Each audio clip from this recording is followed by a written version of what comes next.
You join a Roblox game, like normal, nothing weird at first, and then a message pops up in chat. Do you hear the whistle? A few seconds later, Cover your ears.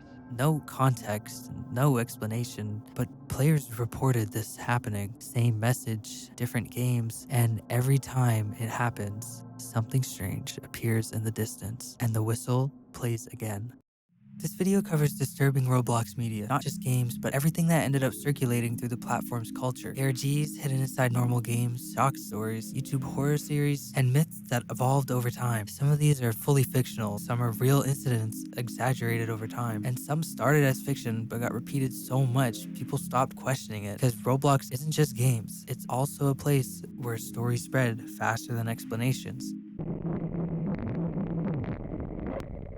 Sarah's house looks simple at first, but unlike most Roblox horror games, it doesn't tell you what to do. There's no obvious monster chasing you, it's a tycoon. There's no clear objective. One of the first things players notice is a warning telling them not to type the name Sarah. Typing Sarah triggers a secret event. Players are transported into a hidden room containing a date, June 2nd, an image of Sarah, a shotgun blast, and a note. One day. The game doesn't explain any of this. It simply drops the information in front of you and leaves you to connect the dots yourself. Sarah's house relies on curiosity. Instead of pushing players through a story, it scatters clues throughout the map. Players begin searching every corner of the game, looking for something. The more they find, the stranger the mystery becomes. Finding things like the figure under the car suddenly makes it feel like someone is watching Sarah, a character whose obsession with Sarah drives much of the story. Another clue can be found inside a shed, the key. Key unlocks a garbage container elsewhere in the map. Inside is one of the most surprising clues in the entire ARG, the landfill address. Within the container, players find an address. What makes the discovery stand out is that it's a real location. The address leads to an actual landfill in North Carolina. This is where the ARG begins blurring the line between fiction and reality. Suddenly, it doesn't feel like just a Roblox mystery anymore. They're looking at a real world location, and for people, that made the story feel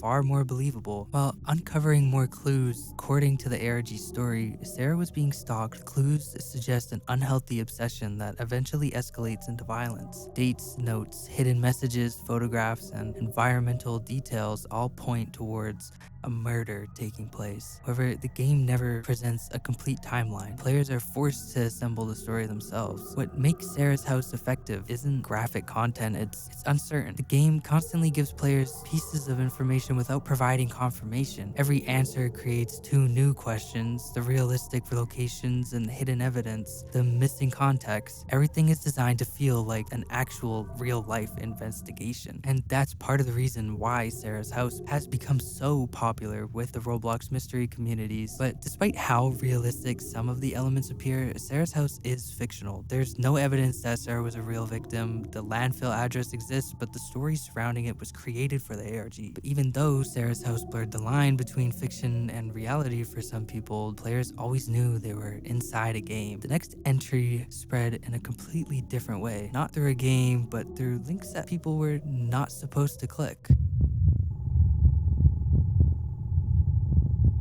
Camel Slaughter. Camel Slaughter wasn't a Roblox game, but it became part of Roblox internet culture anyway because of how it spread. Back in the older days of Roblox, the forums were one of the biggest parts of the platform. People weren't just playing games, they were spending hours talking, arguing, sharing creations, posting links, and participating in community discussions. Moderation existed, but it wasn't nearly as advanced. But I mean, Roblox doesn't moderate shit. That created an environment where trolling became much easier. Users could post links that appeared completely normal at first, a Roblox related post, harmless websites, something that didn't immediately seem suspicious. And that's exactly what made incidents like Camel Slaughter possible. The early internet was very different from most Roblox players' experience today. People were willing to click random links. Warnings weren't taken as serious. Many younger users simply didn't know what kind of content would actually exist online. And all it took was curiosity. Someone would see a link, someone would click it, then someone else would hear about it. And before long, the story would spread much further than the original post ever could. According to community accounts, the link led to a graphic, real-world video involving the slaughter of a camel. The footage was allegedly unedited and showed the animal in visible distress. For many users, especially the children on the app, this was the first time they had ever encountered shock content online. The contrast made it especially memorable. Players thought they were clicking normal Roblox related content, instead they were exposed to something completely different. And that's what makes it so disturbing. It's where it was, on Roblox, in front of a ton of people, especially children. Camel slaughter spread through rumors, warnings, and word of mouth.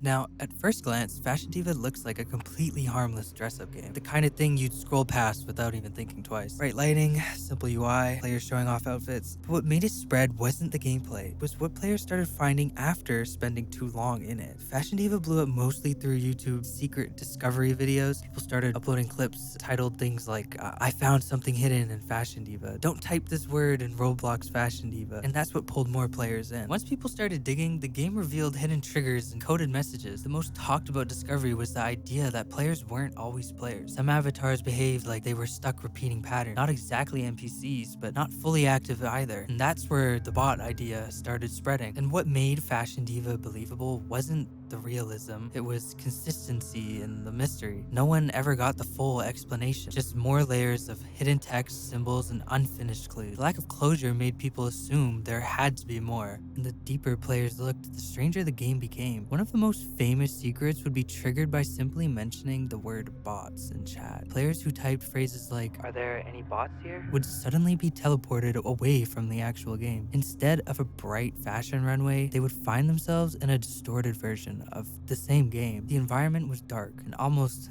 unrecognizable. In this version of the game, you could find a strange face accompanied by loud, distorted audio, forcing them to use Task Manager to exit the game entirely. While this wasn't actually dangerous, it helped create the feeling that something had gone wrong beyond the game itself. If players continued investigating, they would eventually uncover hidden messages and clues leading to other experiences connected to the ARG. One of these was a game known as Daycare. This is where the story begins to reveal what may have happened to the silent bots wandering around Fashion Diva. According to the lore, children were recruited through fake modeling opportunities and surveys. Those who were selected were taken away and experimented on. The bots seen throughout Fashion Diva are implied to be the victims of those experiments, and the hidden messages that you find throughout the game seem to come from the trapped victims attempting to warn other players. Phrases like, Is this working? Can you hear me? and There are bots.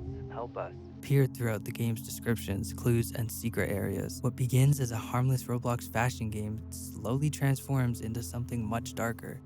This video took a lot of time to make, and I'd greatly appreciate if you shared any comments and anything that I should work on next. I had a lot of fun making this video, and bye!